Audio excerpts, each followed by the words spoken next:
para tuan guru, para masyayikh, para kiai yang dimuliakan Allah, jamaah yang ingin akidahnya murni. Saya pun sedang berusaha selalu memurnikan akidah saya. Jadi saya ini bukan merasa paling murni, tapi sedang berusaha menghubungkan kalbu ini dengan kalbu Rasulullah, menghubungkan akal kita dengan pemahaman Rasulullah sallallahu alaihi wasallam, menghubungkan ruh kita dengan ruh Rasulullah sallallahu alaihi wasallam. Akidah ahlu sunnah itu tidak keluar dari Al-Quran dan sunnah. Cuma sayang, sifat 20 yang dulu mudah itu sekarang dianggap sulit karena tidak bersanad. Maka sekarang malam ini saya ringkas. Mau nggak dapat ringkasannya? Mau? Ya. Jadi ternyata tauhid itu kalau mau dibagi-bagi bisa banyak. Kalau di kajian-kajian yang sudah direkam oleh kawan-kawan kita, saya pernah menjelaskan tauhid surat Al-Ikhlas, ada ahadiyah, ada samadiyah. Sekarang ada pembahasan tauhid yang barangkali jarang dibahas juga, yang dituliskan dalam surat Asy-Syura ayat 11. Di lafaz awalnya disebut falikul habbi wan nawa. Ini disebut dengan tauhid af'al. Apa namanya? Tauhid af'al. Bahwa tiada di alam semesta ini yang berbuat, yang berperan kecuali Allah Subhanahu wa ta'ala. Kenapa Allah sebut habbi? Kenapa Allah sebut biji? Biji itu kecil sekali. Jangankan kamu yang besar, biji kecil pun Allah yang mencipta. Biji kecil pun Allah lah Tuhannya. Tuhannya si biji adalah Allah. Apalagi tubuh ini. Ini disebut dengan tauhid af'al. Ini yang mudah ya. Kalau susah belajar sifat 20, saya kasih yang mudah. Ini yang mudahnya. Kita loncat langsung masuk tengahnya. Laisa kamitslihi syai'. Laisa tiada, kamitslihi yang seperti semisalnya. Itu dua tuh, ka misli. Ka seperti, misli semisalnya. Jangankan mirip dengannya, mirip dengan yang semisalnya pun tiada. Paham? Laisa kamitslihi syai', sesuatu pun.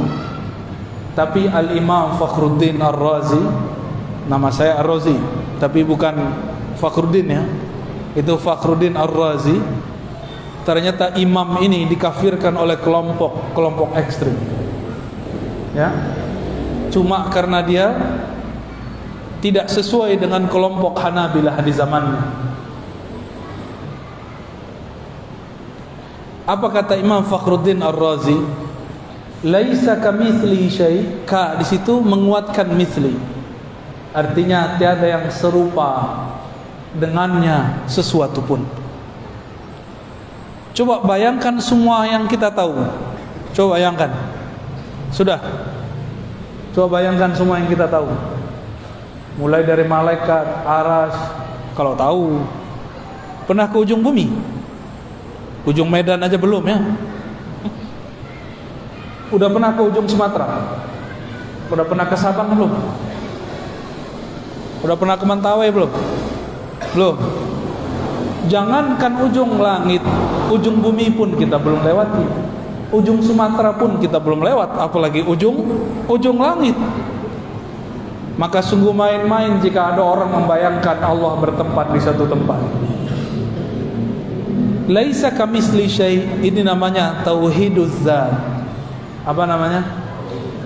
Bahwa zat Allah itu sesuatu yang berbeda dengan segala sesuatu. Mahma tasawwarta bibalik fallahu bikhilafi dzalik.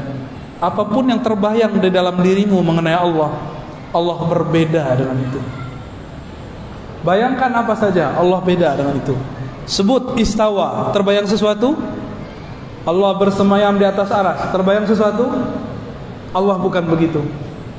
Disebutkan dalam surat Al-Fat, yadullah fawqa aydihim, tangan Allah di atas tangan mereka. Terbayang tangan? Allah bukan begitu. Paham? Ada hadis Nabi, yanzilu rabbuna, Allah turun setiap sepertiga malam terakhir. Terbayang sesuatu? Turun, terbayang apa? Dari atas ke bawah. Allah bukan seperti itu. Gampang nggak akidahnya? Jadi nggak perlu pakai takwil, nggak perlu juga pakai tajsim, nggak perlu ditakwil-takwil, diakal-akali, nggak perlu juga diserupa-serupakan dengan jisim. Cukup katakan Allah beda dengan semua itu. Inilah penjelasan imam ahli hadis dulu, namanya Imam Al-Khattabi. Imam siapa? Al-Khattabi. Beliau ternyata pernah berinteraksi dengan murid-murid Imam Abul Hasan Al-Asy'ari, imam yang mensyarah pertama kali Sunan Abi Dawud, kitab hadis. Imam ahli hadis ini.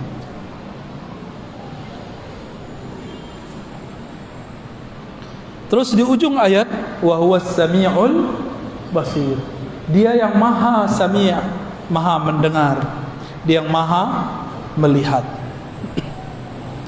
Ini disebut dengan tauhid sifat, dan juga disebut dengan tauhid asma, atau asma dan sifat. Allah menyebut dirinya sami' basir, tapi Allah juga sebut manusia dalam surat Al-Insan, faja'alnahu sami'an basira. Kami jadikan manusia mendengar dan melihat. Apa bedanya? Bedanya wa huwas sami'ul basir. Itu pakai alif lam, yang ini tidak pakai alif lam. Yang pakai alif lam itu Allah Subhanahu wa taala. Alif lam bagi ahli nahu menunjukkan satu makna ma'rifah. Bagi ahlul haqiqah diartikan ini kesempurnaan, kamaliyah Allah Subhanahu wa taala. Alifnya alif kamaliyah, jamaliyah. Lamnya lam jalaliyah, keagungan Allah Subhanahu wa taala. Jadi berapa tauhid kita? Tauhid af'al, tauhid zat, tauhid asma dan sifat. Tapi tauhid asma sifat kita beda dengan asma sifat kelompok sebelah. Kelompok sebelah memaksakan bahwa Allah itu bertempat. Kata imam dia, Allah jika turun sepertiga malam terakhir, dalam kitabnya Isbatun Nuzul, syarah Isbatun Nuzul, syarah hadis Isbatin Nuzul, kata dia, Allah jika turun dari aras, dia turun tanpa meninggalkan aras, tapi benar-benar turun, berpindah dari atas ke bawah, tapi aras tidak ditinggal. Pusing kan? Itu namanya jam'u baina mutanaqidain, menggabungkan dua hal yang bertentangan. Turun dari atas ke bawah, kata dia. Benar, turun dari atas ke bawah. Tapi Allah tidak meninggalkan aras. Dia mencoba memikir-mikirkan zat Allah, maka dia mengatakan Allah nuzul dengan zatnya. Padahal Nabi, sahabat Nabi Ibnu Abbas, Ibnu Mas'ud mengatakan la tatafakkaru fi zatillah. Jangan pernah fikirkan zat Allah. Dia fikirkan zat Allah. Disitulah khalalnya, zallatnya, kekeliruan daripada imam yang bernama Ibnu Taimiyah. Dan itu harus diakui. Siapa yang pertama lagi berbicara bukan saya, tapi muridnya sendiri bernama Imam Az-Zahabi, Imam Ibnu Katsir. Dua murid ini pernah berbicara.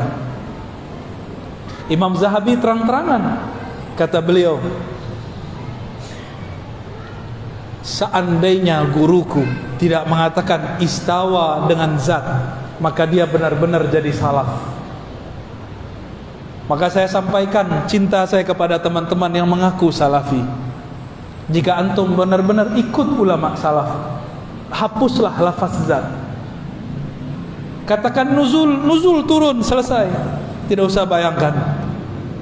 Tak katakan istawa, istawa, selesai, tidak usah diterjemahkan.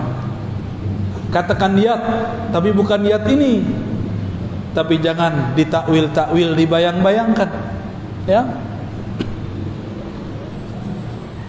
Namun zaman ini zaman yang sudah berbeda.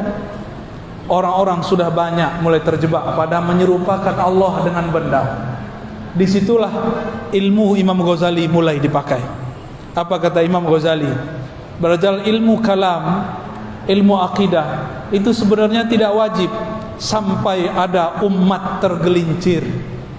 Sekarang kita dengar langsung mereka mengatakan akidah Asy'ariyah sesat. Benar gak?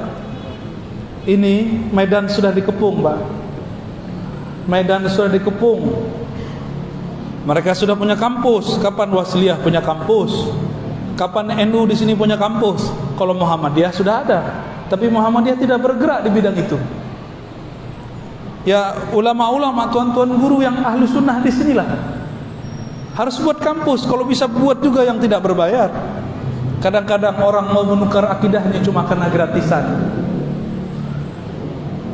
karena merasa hidup susah, tidak bisa bayar SPP, kemudian ganti akidah. Ini yang terjadi. Jika dia awal-awal sudah ganti akidahnya, apalagi nanti ketika dia selesai.